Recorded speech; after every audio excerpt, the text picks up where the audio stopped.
Aruna pension অফিসের বাইরে নিজের জন্য লাইনে দাঁড়িয়েছিল। সরকারের দ্বারা অনুমোদন করা একটা স্কিমে ৫০ ঊর্ধ্ব বছরের মহিলাদের জন্যে প্রতি মাসে ২,০০০ টাকা করে দেওয়ার স্কিম চালু করা হয়েছে। যখন অরুণার ছেলে এই কথাটা জানতে পারল, তখনই সে তার মাকে গিয়ে বলে, সরকার এই স্কিমটা তোমাদের সুবিধের জন্যই করেছে। ২,০০০ টাকা মাসে কম পয়সা নয়। যদি বছরেরটা একসাথে যোগ করো তাহলে ২৪,০০০ টাকা। কিন্তু বাবা, লাইনে দাঁড়াতে হবে, তার জন্যে কত রকমের পেপার চাই, তারপর সব লাগাতে হবে। তুমি তো জানোই যে আমার হাঁটুতে কত ব্যথা। তখনই মহেশের বউ বলে, হ্যাঁ হ্যাঁ, আমরা তো কোটিপতি না, ২,০০০ টাকা আমাদের জন্য সামান্য ব্যাপার। আরে, কিছু কাজ তো নিজের বুদ্ধি দিয়ে করো। ২,০০০ টাকা আসবে, তাহলে বাড়িতে খাবারও আসবে, মহেশের একটু টাকা বাঁচবে, যেটা বাচ্চাদের পড়াশোনার কাজে আসবে। আমাদের মধ্যবিত্ত মানুষের জীবনে এইসব ছোট ছোট খুশিই তো আসে, আর আপনি চান সেটাও আমরা না পাই। বৌমা, আমার কথার মানে এটা ছিল না। আমি এটা বলছিলাম যে যে ২,০০০ টাকার জন্য আমাকে অনেকক্ষণ ওখানে লাইনে দাঁড়াতে হবে। না জানি কত জায়গায় ঘুরতে হবে। আর তুমি তো জানোই যে আমার হাঁটুতে দিন রাত কি ব্যথাই না থাকে। মহেশ বাবা, যদি তোমার মনে হয় আমার এই পেনশন নেওয়া উচিত, তবে আমার সাথে চলো না। মা, তুমি তো জানোই যে আমার প্রাইভেট চাকরি। একদিনের ছুটি নিলেও টাকা কেটে নেয়। আচ্ছা শোনো নেহা, তুমি মায়ের সাথে যাও। আরে না না না, আমি তো যেতে পারবো না। সকাল থেকে রাত অবধি এই বাড়ির কাজই করতে থাকি, আর হাঁটু এতটাও তো খারাপ নয় যে হাঁটাচলা করতে পারে না। আরে, ধীরে ধীরে চলে যাও। আর ওই জায়গাটা এখান থেকে আর কত দূরে? ১.৫ কিলোমিটারের ব্যাপার। একা চলে যাও। অরুণা বুঝতে পারছিল যে বাড়ির লোকের তার পেনশনটা দরকার, কিন্তু কেউ তাকে সাহায্য করতে রাজি নয়। পরের দিন সকালে অরুণা মহেশের থেকে টাকা চায়। মা, এইখান থেকে ওটার দূরত্ব বেশি নয়, আর অটোওয়ালা ১৫০ টাকা নেবে। বাবা, তুই আমায় ১০০ টাকা দিয়ে দে, আমি রিক্সা করে চলে যাব। এই নাও মা, আমার কাছে শুধু ৫০ টাকা আছে। যখন তোমার পেনশনটা চলে আসবে তখন আর এসবের কোনো অসুবিধে থাকবে না। যেখানেই তোমার যাওয়ার হবে তুমি নিজের টাকা খরচা করে সেখানেই চলে যাবে। মনে একরাশ দুঃখ নিয়ে অরুণা তৈরি হয়ে গিয়ে পেনশন অফিসের দিকে হাঁটা লাগায়। কড়া রোদ আর নিজের হাঁটুর ব্যথার অসুবিধে থাকা সত্ত্বেও বেরোনোর ফলে মাঝ রাস্তায় ফুটপাথে বসে এক লম্বা নিঃশ্বাস নিয়ে বেরিয়ে পড়ে। যেমন তেমন করে হোক সে পেনশন অফিস পৌঁছে যায়। ওখানে পৌঁছানোর পর সে দেখে যে ওখানে প্রচণ্ড লম্বা লাইন পড়েছে। সেও গিয়ে সেই লাইনে দাঁড়িয়ে যায়। হাঁটুর ব্যথাটা এতটাই বেড়ে গেছিল যে সে তার পিছনে দাঁড়ানো ভদ্রলোককে বলেন, এই জায়গাটা আমার, আমার নাম্বার এলে আমি চলে আসব। এই বলে সে ওখানেই মাটিতে বসে পড়ে। যখন তার ডাক আসে, আরে মা, যত কাগজ দরকার সেই কাগজগুলোই তো নেই। তুমি তোমার আধার কার্ডটা নিয়েই আসনি। আহ, আচ্ছা বাবা, আহ, আমি নিয়ে আসব, কিন্তু এই পেপার তুমি লাগিয়ে নাও। না না মা, তুমি সব পেপার একসাথে এনো। এবার সামনে রেখে সরণ দেখি, পিছনে দেখো কত লাইন আছে। তোমাদের আর কি, ঘরে কাজ বাজ তো কিছু থাকে না, হ্যাঁ? আর এখানে এসে লাইনে দাঁড়িয়ে যাও। আপনাদের বাড়ির লোকগুলো না আপনাদের মতোই। এইটা শুনেই অরুণা একটু ভিতরে কেঁপে যায়। ও তখন কাঁপা কাঁপা হাতে নিজের সব পেপারগুলো গুছোতে লাগে। আর যেভাবেই হোক ও এদিক ওদিক করে ঘর অব্দি পৌঁছে যায়। আপনিও না, আপনার মনে হয় টাকা গাছে ফলে। আরে, ৫০ টাকা আজ বেকার হয়ে গেল, এবার কালও যাবে, ৫০ টাকা আবার নষ্ট। এখানে আমার কোনো ভুল নেই বৌমা। আমি তো মহেশকে বলেছিলাম সব পেপার দিয়ে দিতে। আমি এত পড়াশোনা তো জানি না। হ্যাঁ হ্যাঁ, থামো তুমি, সবাই এটা জানে। আর তুমিও জানতে যে আধার কার্ড এখন সব জায়গায় দরকার। এখন নিয়ে যেও কাল আবার ৫০ টাকা। পরের দিন অরুণা সব পেপারগুলো রেডি করে সকাল সকাল বেরিয়ে যায়। আর পেনশন অফিস যেতেই তার কাজটা হয়ে যায়। মা, পরের মাস থেকে তোমার ব্যাংকে টাকা ঢুকে যাবে। তুমি ওখানে গিয়ে টাকাটা তুলে নিও, ঠিক আছে? তারপর অরুণা চড়া রোদে ধীরে ধীরে হেঁটে নিজের ঘর অবধি পৌঁছয়। তার হাঁটুর ব্যথাটা প্রচণ্ড বেড়ে যায়। যেই ও বাড়িতে এসে একটু বিছানায় শোয়, আজকেও কাজ হলো নাকি না? হ্যাঁ বৌমা, আজকে কাজ হয়ে গেছে। এক গ্লাস ঠান্ডা জল দেবে? আর একটু শরবত। হ্যাঁ হ্যাঁ, আমি এখনই ঠান্ডা জল আনছি। সন্ধেবেলা মহেশ ফিরে আসার পর নেহা মহেশের সাথে কথা বলে। এমন সময় অরুণা তাদের কথাগুলো শুনতে পায়। আচ্ছা শোনো, মায়ের পেনশন হয়ে গেছে। পরের মাসে ওনার সাথে ব্যাংকে যেও। আর হ্যাঁ শোনো, টাকা ওনার হাতে দিও না, সব টাকা নিজের কাছেই রেখো। উনি তো শুধু দুটো রুটিই খাবেন, সেটা উনি এখানে পেয়েই যাবেন। ভাবো, যদি আমরা ২,০০০ টাকা প্রতি মাসে বাঁচাই, তাহলে বছরে ২৪,০০০ হয়ে যাবে। তারপর আমি একটা কমিটিতে দেব। আর যদি মা পয়সাটা না দেয় তো? কেন দেবেন না? তুমি বলবে যে তোমার এই মাসে একটু টাকা দরকার। শোনো, এমনিতেও ২,০০০ টাকা এলেও বাড়িতে খুব একটা ভালো কিছু হবে না। আর ২,০০০ টাকার আমি মাসে রেশন নিয়ে আসবো। হ্যাঁ, এটাও ঠিক আছে। আর যে টাকাটা বাঁচাবো, সেটা দিয়ে আমরা বড় কমিটিতে দেব। তাহলে তো আমাকে প্রত্যেক মাসে মায়ের সাথে যেতে হবে। ও, তাতে কি হয়েছে? মাসে একবারই তো যাবে। হ্যাঁ, অরুণা রান্নাঘর অব্দি আসে আর সেখান থেকে জল নিয়ে গিয়ে নিজের ঘরে বসে ভাবতে থাকে। সময়ের সাথে সবই কত পাল্টে যায়, তাই না? যে ছেলের জন্য আমরা দিনরাত প্রার্থনা করেছি, সারা জীবন তার সাথে থেকেছি, তারাই আজকে বুড়ো বয়সে এটা কেন মনে করিয়ে দেয় যে আমরা ওদের বোঝা হয়ে গেছি। আর সরকার কি ভাবে, হ্যাঁ? এই ধরনের পেনশন যোজনা বার করে ওরা বুড়ো মানুষদের সাহায্য করছে? একদম না। আমার তো মনে হয় যেন লোভীদের সামনে খাবার ছুঁড়ে ফেলা হয়েছে। বাচ্চারা কটা টাকার জন্যে মা বাবাকে ঘন্টার পর ঘন্টা লাইনে দাঁড় করায়, আর তারপর তাদের টাকা কেড়ে নেওয়ার চেষ্টা করে। এর চেয়ে ভালো হতো সরকার এরকম মানুষদের জন্যে আশ্রম বানাতো। পরের দিন সকালে মা, পরের মাসের ২ বা ৩ তারিখ তোমার পেনশন আসবে। আমাকে বলো, আমি তোমার সঙ্গে যাব, ঠিক আছে? না বাবা, তার কোনো দরকার নেই।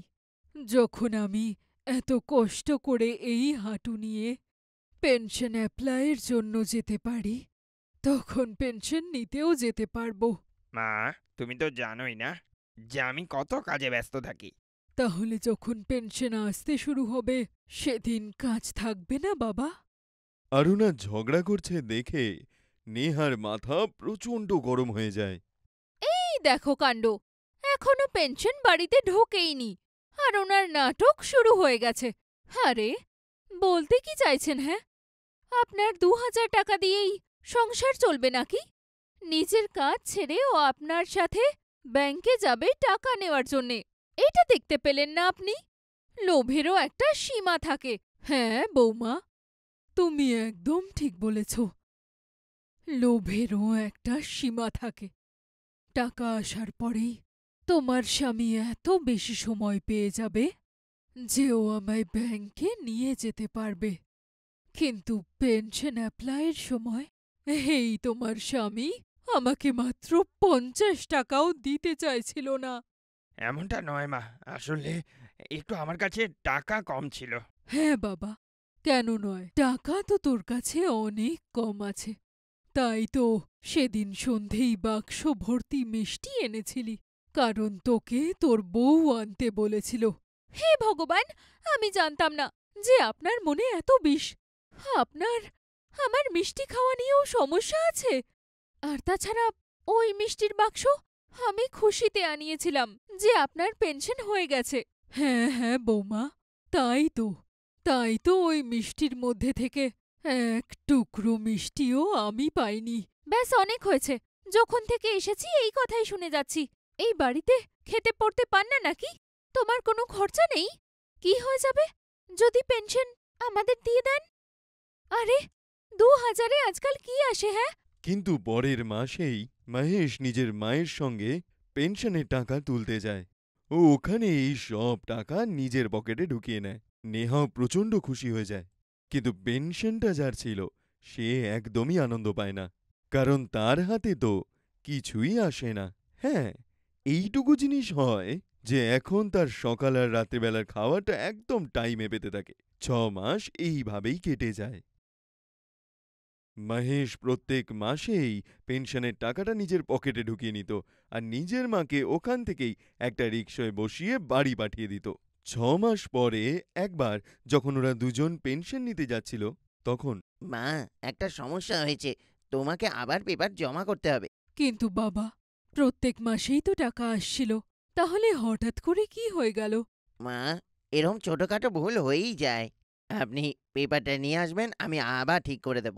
ব্যাংক থেকে বাইরে আসার পরে মা, একটা কাজ করো, তুমি এখান থেকে রিক্সাতে চলে যাও, আর কালকে সকালে এসে সব পেপার এইখানটাতেই জমা করো। বাবা, তুমি তো জানো যে আমার হাঁটুতে কত ব্যথা। তুমি কাল আমার সাথে এসো। মা, আমি আসতে পারবো না, আমার অফিসে কাজ থাকে। আর তুমি একটা কাজ করো, এইখানে এসে তোমায় শুধু পেপারটাই তো জমা দিতে হবে। এইটা বলে মহেশ ওখান থেকে চলে যায়। এক মহিলা যে তার নিজের পেনশন নিতে এসেছিল, সে অরুণার কাঁধে হাত রেখে বলে, দিদি, মনে হচ্ছে তোমার ছেলে তোমার সাথে শুধু টাকা আনতে আসে। হ্যাঁ দিদি, আমিও সেটাই দেখছি। 6 মাস ধরে প্রত্যেক মাসে ও এসেছে, কিন্তু আজকে একটু অসুবিধে হতেই বাহানা বানিয়ে দিল। কেউ এটা সত্যিই বলেছিল, নিজের সন্তানের উপর কখনো ভরসা করা উচিত না। তুমিও তোমার গুরুত্ব দেখাতে পারো। কেন থাকো ওখানে? তুমি পেনশন পাবে, তাহলে আশ্রমে থাকো। খাওয়া পড়া সব পাওয়া যায় ওখানে। নিজের টাকা বাঁচিয়ে রাখো, যা সারা জীবন করতে পারোনি সেই টাকা দিয়ে সেটা করার চেষ্টা করো। আসল খুশি এতেই আছে। ছেলে বৌমা তো সব টাকা নিয়েই যাবে। তার কিছুদিন পরে অরুণার পেনশনের টাকাটা আবার পাওয়া শুরু হয়, কিন্তু তাও তার হাতে কিছুই আসে না। তখন অরুণা একটা সিদ্ধান্ত নেয়।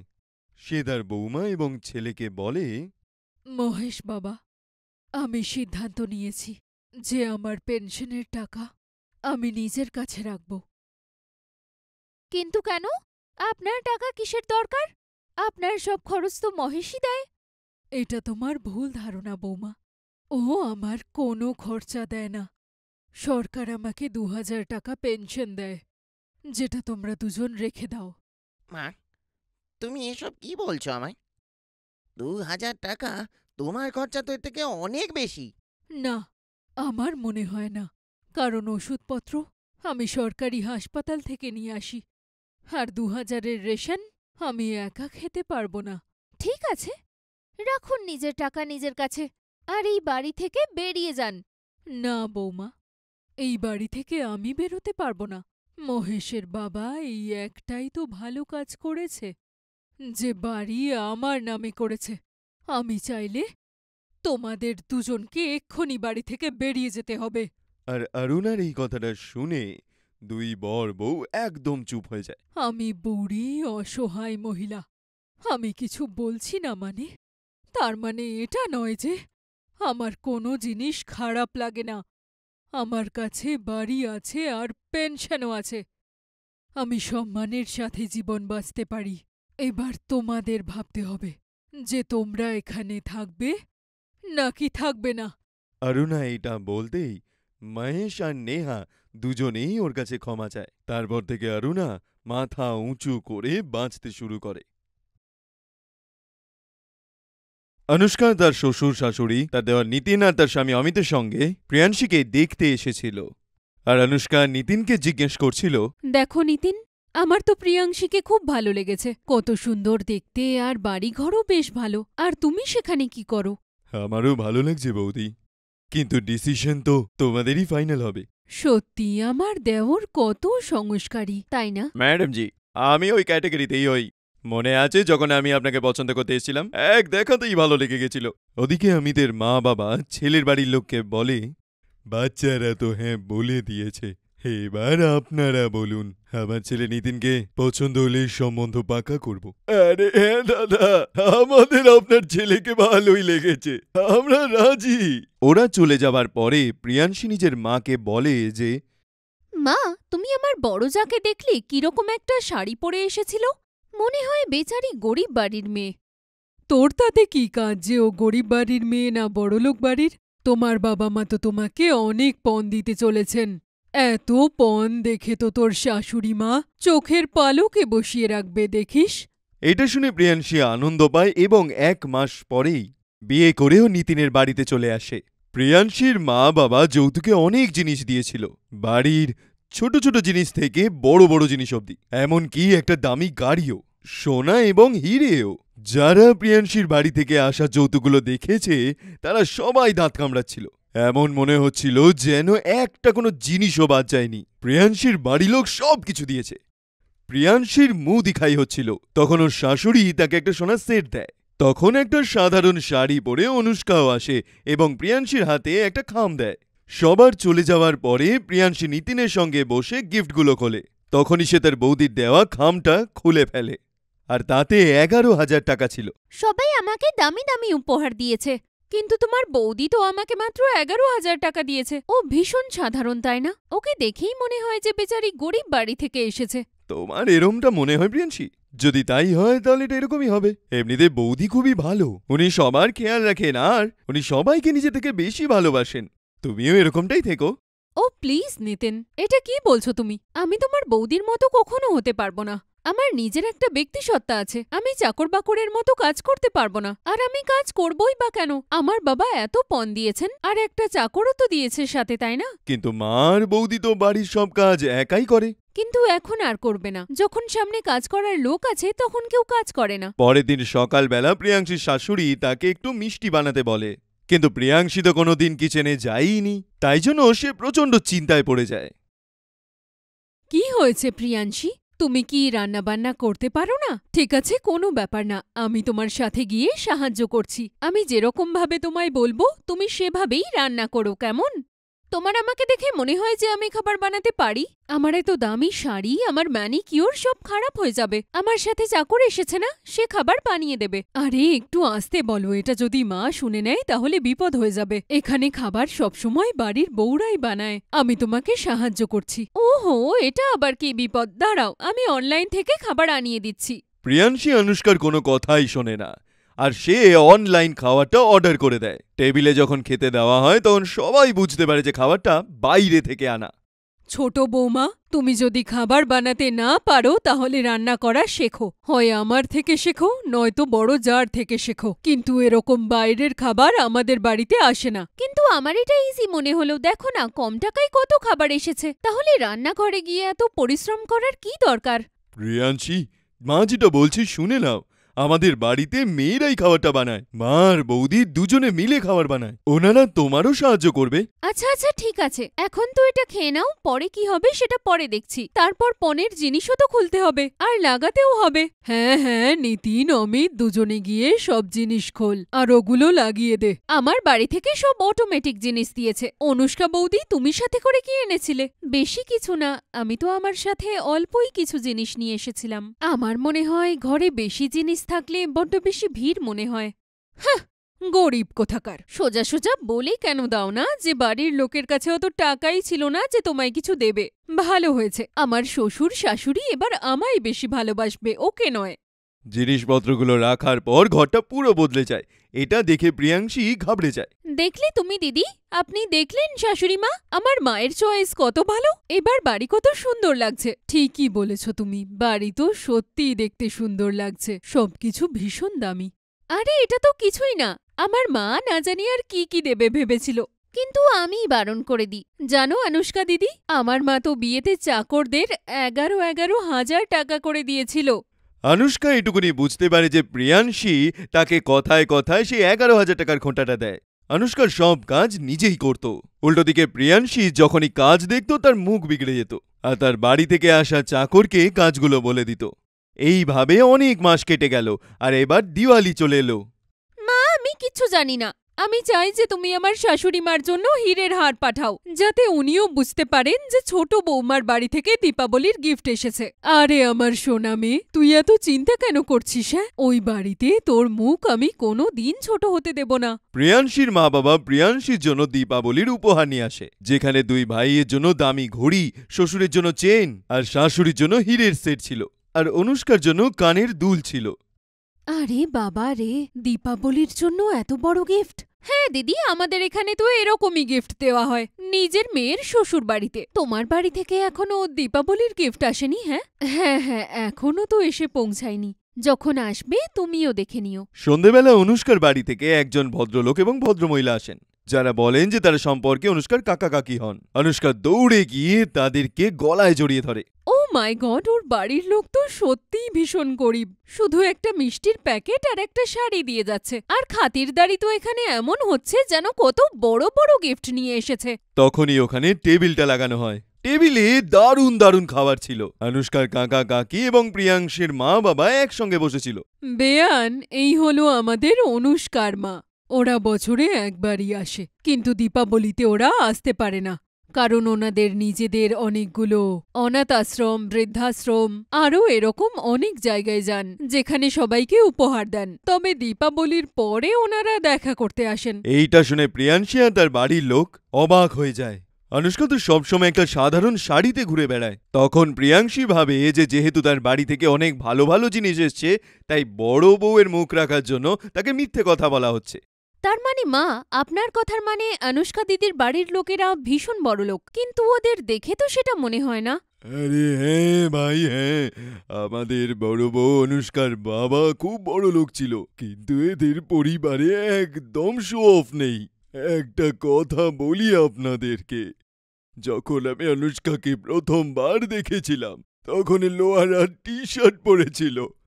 আমি ভাবিনি যে ও এত বড় বাড়ির মেয়ে, আর যেরম ভাবে এসে ওই ঘরটাকে আপন করে নিয়েছে, তার থেকে তো বোঝা যায় যে অনুষ্কার থেকে কেউ ভালো হতেই পারে না। হ্যাঁ হ্যাঁ বাবা, আপনিও খারাপ ভাববেন না। আমি অনুষ্কা দিদিকে কিচ্ছু বলবো না। আপনারা যতই প্রশংসা করুন না কেন, কিন্তু আমি জানি অনুষ্কা দিদির বাড়ির লোকেরা ভীষণ গরিব। দেখুন না, দিওয়ালির জন্যেও শুধু একটা শাড়ি আর মিষ্টিই এসেছে। অনুষ্কা দিদি তো আমায় মুখ দেখার অনুষ্ঠানে 11,000 টাকা দিয়েছিল। আরে না না, সেরকম কিছু না। আমরা দুজনেই ছোট ম্যাডামকে ভীষণ ভালোবাসি।